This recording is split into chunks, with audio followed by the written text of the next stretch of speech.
Listen, oh, my people, gather round, because today's story will shock you. This is not ordinary. Everyone on Ogidi Street had already judged Amanda before she ever opened her mouth to defend herself. They called her husband Snatcher. They spat on the ground when she walked past. One woman even crossed to the other side of the road just to avoid breathing the same air as her. And mind you, it was a very narrow road. But by the time this story ends, you will discover that the person who deserved all that shame was the one everyone was protecting all along. It all started on a Sunday morning, 3 months after Christopher and Blessing's anniversary. The whole compound was celebrating. Music playing, meat roasting, children running around, getting in everybody's way, as children love to do. It was the kind of Sunday that made you feel like life was good. Everyone was happy, laughing, dancing, eating, except one person, Blessing herself. She stood by the window with a face so tight, you would think she had borrowed it from someone who never smiles. She was watching her husband Christopher laugh with a young woman who had just moved into the compound a few weeks earlier. Her name was Amanda. Nobody knew where Amanda came from. She had simply appeared one rainy evening, soaked through, holding a small bag, asking for Mama Caro's house, the woman who was said to have a room for rent. Now, Mama Caro was the kind of woman who would charge you rent for looking at her gate too long, so the fact that Amanda was asking for her specifically told you she had done her research. From that day, Amanda became part of the compound, quiet, respectful, always greeting everyone properly. The kind of tenant every landlord prays for and every suspicious wife fears. But something about her made Blessing uneasy. Maybe it was the way Christopher's eyes followed Amanda whenever she passed. Or maybe simply a woman's instinct. Or maybe, and this is just between us, it was because Amanda was the kind of beautiful that makes other women suddenly remember they need to stand next to their husband. What Blessing did not know was that Christopher had recognized Amanda the very first day she walked into that compound. He knew exactly who she was, and the moment he saw her face, something cold moved through his chest, because a guilty man always knows when his past has come looking for him. Little did Blessing know, the real storm hadn't even started yet. Now, my people, what you also need to understand is this. Amanda had not come to Ogidi Street empty-handed. Months before Daniel died, he had pressed a small voice recorder into her hands with quiet, fearful eyes. "Keep this," he had told her, "in case anything ever happens to me." At the time, she hadn't fully understood. But after his death, when she played it back, she heard everything. Daniel's voice recording his own fears, his suspicions about his brother, the strange things Christopher had been saying in the weeks before that night. It was powerful, but it was not enough. She had taken it to the authorities once before, and they had listened politely and done nothing. A dead man's fears, they said, not a confession, not evidence of a crime. Come back when you have something concrete. So Amanda came back, not to the authorities, to Ogidi Street, to Christopher himself. Because what she needed, the one thing that would close this case forever, was Christopher's own voice admitting what he had done. And she was prepared to wait as long as it took to get it. Every quiet morning greeting, every patient smile, every moment she absorbed the insults of that compound without flinching. It was all part of a plan. Amanda was not a victim waiting for rescue. She was a hunter, moving carefully, waiting for her moment. One evening, Blessing left the market early, carrying a basket of pepper and tomatoes, eager to surprise her husband with fresh soup. She was practically skipping, my people. Fresh tomatoes, good mood, loving wife energy, the full package. But as she stepped quietly into the compound, she saw something that froze her where she stood. Christopher and Amanda were together near the well, standing close, whispering like people sharing a government secret. Amanda's hand rested on Christopher's shoulder. The basket fell. Tomatoes scattered everywhere. 3 rolled under the fence and were never seen again. But my people, what Blessing saw was not what she thought she was seeing. Christopher was not flirting with Amanda near that well. He was warning her. His voice was low and flat when he said it. Leave this compound. Leave this street. Whatever you think you came here to find, you will not find it. And if you do not go quietly, you will regret staying. Amanda had looked him straight in the eye, hand resting calmly on his shoulder, and said nothing. She simply removed her hand, picked up her bucket, and walked away. Because the recorder in her pocket had caught every single word he just said, and that was exactly the kind of thing she needed more of. That night, Blessing didn't confront anyone. She didn't shout. She did something far more dangerous. She went to every woman in the compound, one by one, and told them, "That Amanda girl is trying to steal my husband." Now, if you know anything about compound women, you know that telling one of them a secret is the same as pressing the broadcast button. By morning, the whole street had heard it, including people who had never set foot in that compound. Women who had never even spoken to Amanda began hissing whenever she walked by. Children who didn't fully understand what was happening still pointed because their mothers were pointing. Even the local motorbike rider near the gate, a man who had greeted Amanda warmly every single morning, suddenly developed urgent business elsewhere whenever she appeared. The compound had spoken. Amanda was guilty. Case closed. Or so they thought. But here's the thing, my people. Amanda never once opened her mouth to defend herself. She simply carried her shame quietly, went to work every morning, and returned to the small room she rented from Mama Carol. No fighting, no gossip, no revenge. Just silence. The kind of silence that should have told everyone something was wrong. Because innocent people shout, guilty people also shout. But a woman running a 5-year operation to bring a murderer to justice, she goes very, very quiet. And that silence would later turn out to be the loudest evidence of all. 3 weeks later, things got worse. Christopher began missing family meetings. He started coming home late, sometimes not coming home at all. Blessing's tears wouldn't stop.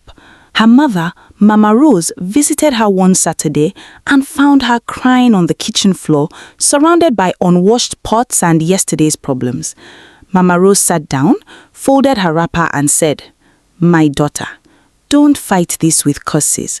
Fight it with patience and prayer. Men who chase shadows eventually trip and fall." Blessing looked up at her mother with red eyes and said nothing, because what she wanted to say was not something you say to your mother on a Saturday morning. But Blessing's patience had already run out like data on the last day of the month. That same week, she gathered her courage and marched straight to Amanda's door, ready for a real fight, ready to pull something, ready to make noise the whole compound would talk about for a year. She knocked hard. Amanda opened the door, and Blessing forgot every single thing she had come to say, because what she saw in that room stopped her cold. The walls of Amanda's room were covered with photographs, old faded pictures of a man, the same face again and again in different sizes, pinned carefully like a detective's investigation board. Blessing recognized that face immediately because she had seen it in an old photo at Christopher's mother's house years earlier, before she had even married Christopher. She used to think that man in the photo had kind eyes. The man in the photographs was Christopher's elder brother, Daniel. Blessing's mouth opened. Nothing came out, not even a sound. Amanda's eyes filled with tears as she slowly, painfully began to explain a story that no one in that compound had ever known. A story that had been buried for 5 years under lies, silence, and a very convenient family funeral. Daniel had been Amanda's husband 5 years ago, before everything went wrong. Now, Daniel and Christopher were not just brothers. They were business partners too, running a small transport company together. On the surface, 2 brothers building something together. Beautiful story. The kind of thing families brag about at Christmas. But underneath, Christopher was rotting with jealousy. Because no matter what he did, Daniel was always the one customers trusted more. the one the community respected more, the one their mother praised more, even without trying. And that jealousy, my people, is a very dangerous thing. It does not announce itself. It just sits quietly in a man's chest and grows until it becomes something unrecognizable. On the night it happened, the two brothers drove home together from a long day at work. While Daniel went inside a client's shop to collect a final payment, Christopher stayed by the cars. And in those few quiet minutes alone, Christopher opened the bonnet of his brother's car and removed a single spark plug. Small thing, easy to miss, but enough to guarantee that engine would fail before morning. Everything went according to plan. Deep in the night, on a lonely stretch of road with no street lights and no neighbors, Daniel's car sputtered, coughed, and died. He stepped out, confused, checked under the bonnet, scratched his head because he was a transport man, not a mechanic, and then did what any person would do. He called his brother. What Daniel did not know was that Christopher was already on his way. Not with tools, not with help, with a knife. When Christopher arrived at that dark, empty road, he didn't even pretend to look at the engine. He walked straight to where Daniel stood and did something no brother should ever do. He stabbed him, and he left him there, on the roadside, alone, under a sky that saw everything and said nothing. The family was told this was a robbery. Armed men on a lonely road. It happened all the time, they said. Bad luck, they said. People shook their heads, wiped their tears, buried Daniel, and moved on. Everyone moved on except Amanda, because Amanda had loved that man, and love does not let things go easily. She started asking questions. Small questions at first, then bigger ones. She pushed, she dug, she investigated until the family grew uncomfortable. Until Christopher, smooth and convincing as ever, began quietly telling people that Amanda was unstable, that grief had broken her, that she was seeing conspiracies where there were none. And people believed him, because he was calm and she was crying, and the world tends to trust calm people over crying ones. And that is a lesson for another day. She left that family broken, with nothing but memories and Daniel's voice recorder, the one he had pressed into her hands months before his death, with those quiet, fearful eyes. She had taken it to the police. They had listened and done nothing. A dead man's fears, they said. Come back with something concrete. So she had come back, not to the police, to Christopher, to get the one thing no authority could give her, a confession from his own mouth. Blessing dropped to her knees in that small room. Her legs simply gave up carrying her. So, you didn't come here to steal my husband? Amanda shook her head slowly. I came here, she whispered, to make him say what he did out loud in his own voice, so that this time nobody can ignore it. The room was so quiet you could hear both women breathing, but that wasn't even the biggest shock. Because what neither woman knew was that Christopher had followed Blessing to that corridor. He had stood outside that door the entire time, ear pressed to the wall, listening to every word. He had heard about Daniel. He had heard about the recorder. He had heard Amanda explain exactly what she came to Ogidi Street to do. And by the time Blessing stepped out of Amanda's room, Christopher had already disappeared back into the darkness, moving fast and thinking faster. Because that same night, as Blessing walked back to her house with a head full of heavy thoughts, she found Christopher standing in the parlor, phone pressed to his ear, voice low. She was about to announce herself when something in his tone made her stop.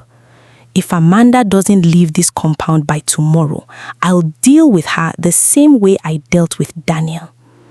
Blessing stood behind that door so still she could have been furniture.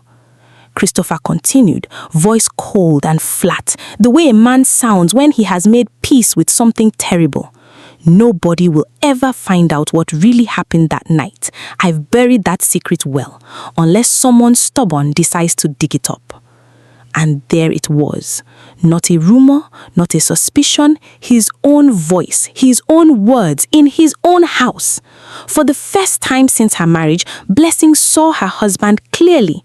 Not the man she fell in love with, not the man she had defended to the whole compound, but the man he actually was. A murderer who had used her loyalty as a shield. A man who had turned her into an attack dog against the one woman trying to bring the truth to light. And right there, standing behind that door, Blessing made a decision. That night, when the compound went quiet and the last light disappeared from under Mama Carol's door, Christopher made his move. Amanda was alone in her room when she heard it, the slow, deliberate sound of someone testing her door handle from the outside. Once, twice, then the scrape of something metal against the lock. She didn't scream. She didn't freeze. She reached quietly into her bag, pressed record on the small device Daniel had given her, and slipped it into her wrapper.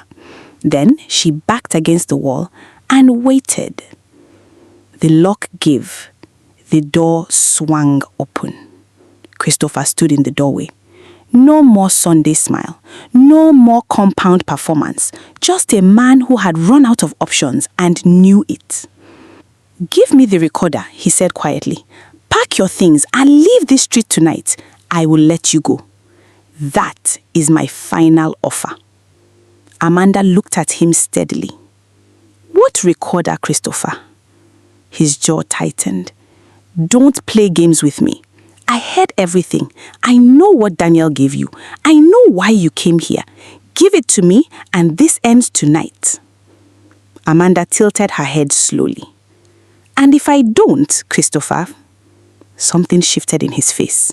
The mask he had worn for 5 years began to slip, and what came from underneath was not the cool, calculated man the compound knew.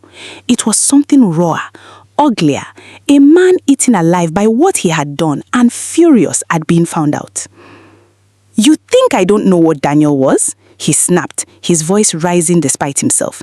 "You think I enjoyed watching that man take everything, every customer, every contract, every word of praise from our own mother?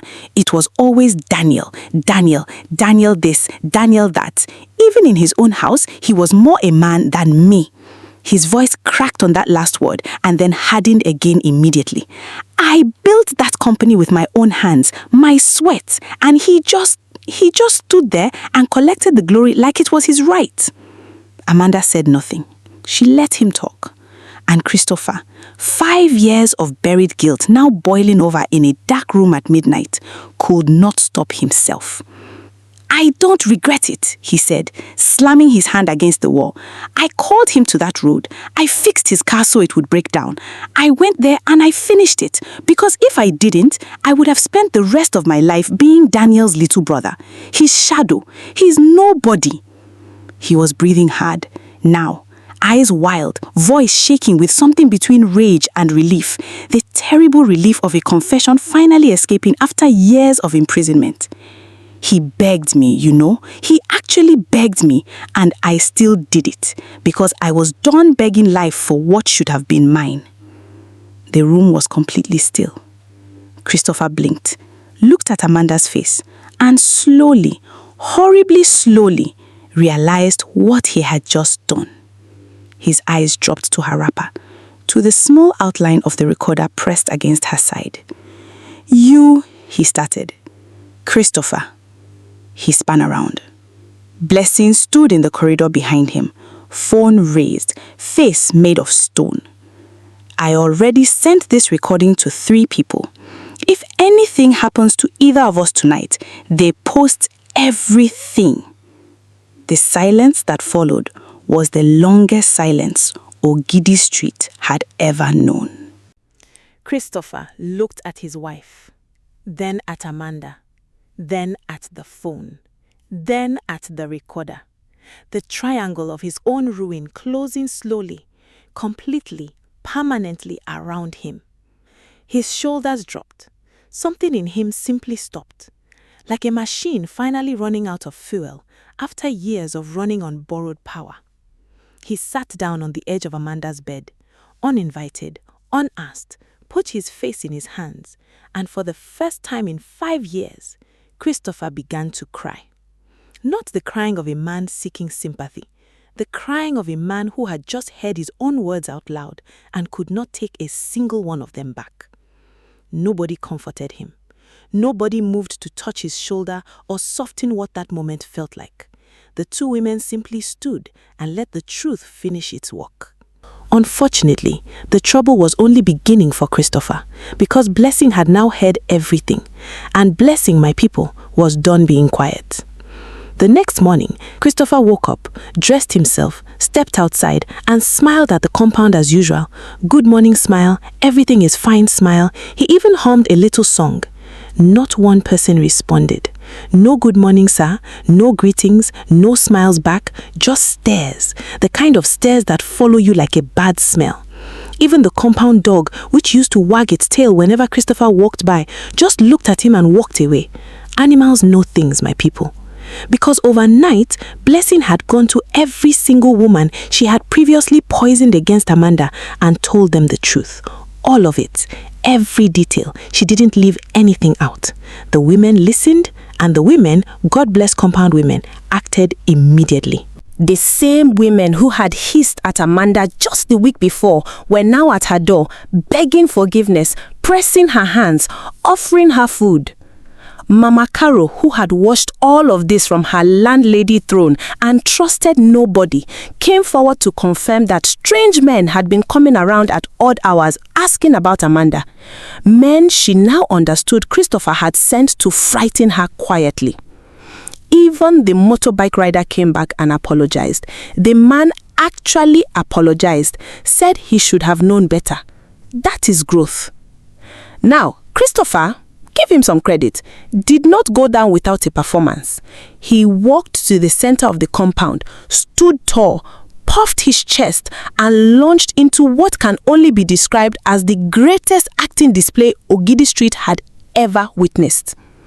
"It's a lie," he announced, looking around at everyone with his best innocent face. "It's jealousy. Amanda is an unstable woman. She wants to destroy my marriage, my peaceful home. Do you people not see what she's doing?"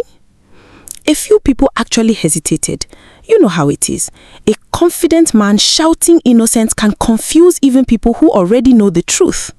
That is the power of audacity. But then, Amanda stepped forward.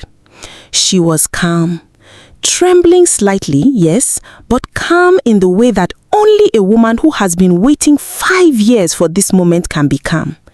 She reached into her bag and brought out the small voice recorder. And this time, my people, it carried 2 voices, 2 recordings, 2 different nights, 5 years apart. She pressed play. First, Daniel's voice filled the compound air, a little crackling, a little faint, but unmistakably real. His fears, his suspicions, his own brother's name spoken with dread in the weeks before he died. Then the recording from the night before, Christopher's own voice, fresh, clear, full of rage and confession. "I called him to that road. I fixed his car so it would break down. I went there and I finished it." His voice bouncing off every wall of that compound, reaching every ear on Ogidi Street, leaving absolutely no room for doubt. Nobody moved. Nobody spoke. Christopher's confident face collapsed like a building with no foundation. His mouth opened and closed and opened again, but not a single word came out. For the first time in 5 years, Christopher had nothing to say. His own voice had said it all. The crowd turned to look at him, and this time there was no confusion, no hesitation, just the slow, terrible weight of truth landing on everyone at once. What happened next left everybody speechless. Community elders did not even need to think deep again.